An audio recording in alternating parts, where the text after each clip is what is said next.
Hello, and welcome to the second lecture. I'm very glad that you have joined.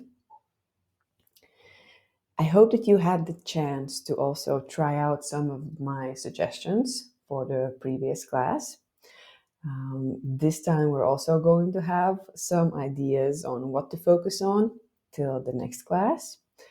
I really suggest trying them out because indeed, if you do implement them till the end of this course, I'm pretty sure you're going to see quite a lot of improvements in your dietary choices, and also kind of the way how you see things might change. So try out. It might really make things better for you. And so this lecture is going to be about energy. It's a continuation for the previous class. So if you haven't seen the previous class or you think that you need to refresh some info, then do check it out again. And because this time we're going to be talking about energy, and we get energy from the macronutrients, from the main nutrients. And so today we're going to be talking about why we even need this, why we need the energy, and we're going to be talking about metabolism as well. Some aspects of biochemistry again. We're going to be talking about the way how we can measure energy, what kind of tools we can use to understand how much energy we need. And then we're going to be talking about individual ways how to satisfy this need for energy. And I'm going to provide several ideas or several perspectives on how we can satisfy this need. So feel free to take whatever suits for you. As well as I want to kind of warn you that we're going to begin from the most complex perspectives and ways how to see this energy aspect into more light and easily implemented. So don't be afraid if you lose focus or it's getting a bit confusing. It's normal. Yeah, I promise you that it's going to get easier with time. Okay, so why we even need the energy? And it's kind of a somehow silly question. And most of the times when I ask that for people in lectures, they tell, okay, we need energy. We need to provide the cells with energy, right? And yes, of course. But I always like to see this in the perspective of needs, right? And I really like the good scientist Maslow pyramid, where he was writing down like what are the needs for the humans and also in the order, so which was the most important. And I do think that you remember that the most kind of the basis, the most important thing was satisfying physiological needs. And it's kind of logical. And when we see other physiological needs, for an example, like the need to sleep, the need to go to the toilet, the need to breathe, we know that if we haven't satisfied these needs, then we cannot expect ourselves to feel good and to be productive.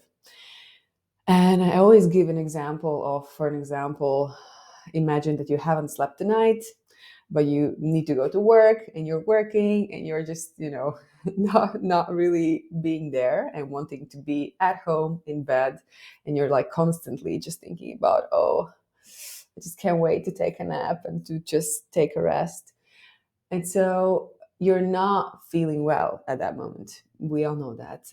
Or for an example, if you need to go to the toilet, like for example, you need to pee and you're in the most beautiful concert and everyone is joyous and it's just fantastic, but you just enjoy it at all. Yeah. So you're just wanting to go to the toilet the whole time. But somehow, regarding food and regarding the need for food, we can be much more illogical or much more strict in ways as well with this need, yeah, with this satisfaction with this need, and I give examples sometimes how people treat this situation.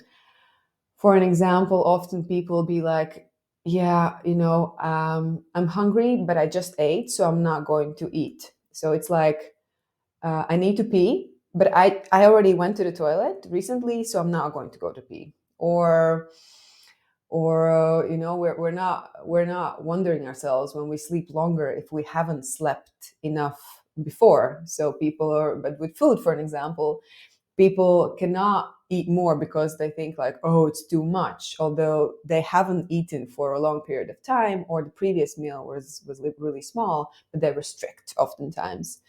So when you put it in a perspective like that, it seems a bit silly, but it's just so common and it's just so normalized to restrict yourself or to not have enough food by thinking of all kinds of ideas. If I don't, I had just ate, or I ate already too much, or I ate too much yesterday. Yeah. So it doesn't really work like that with food, because we do need food all the time. It's the source of the energy. And so this is the main idea that you have to remember, that food is physiological need. Yes, of course, food can have different functions as well, and we will talk about it in the next classes as well. But we know from the childhood, yeah, that like actually from the first experiences of experiencing food through a mother's breast, most probably, that food can have different functions in that moment as well. For an example, warmth, safety, love, basically survival. Yeah. So we're not wondering ourselves, why is it that we're also using food for different kind of reasons as well? Yeah, it's normal. But of course, the basis of it is physiology. Yeah. So in the first part, we're definitely going to focus on that more, but we're going to include different aspects of it in the end of the class as well. So why is energy important? Yes, it's physiology, but again, when we talk about sports nutrition, then the science shows that actually athletes easily get malnourished, and oftentimes they're really lacking a lot of nutrients. And for example, water, calories, protein, quality carbohydrates, healthy fats, vitamins, minerals, and that is a long list. Yeah. And actually, when this is the case, when these nutrient deficiencies are present, it's reduced endurance, decreased muscle strength and power, increased recovery time after physical activity, reduced muscle mass, and can also increase body fat. Yeah, so yeah, not too convenient when you want to be productive and you want to be really good at what you do. As well, of course, it's generally lower functioning. Yeah, so it's harder to function, it's harder to be productive, it's harder to feel good, to be in good mood when we're not having enough energy. Well, as well, of course, like some diseases are also connected with not having enough energy or not having enough frequent energy.